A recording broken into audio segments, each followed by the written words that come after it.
কৃষ্ণ, আমি সব ভুলে গিয়ে সুখে সংসার করছি।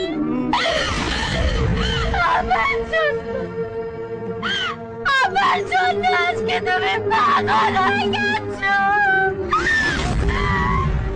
ভগবান, দোষ করেছিলাম আমরা। কি দোষ করেছিলাম? কি দোষ করেছিলাম? কেন এত বড় শাস্তি দিলে? কেন?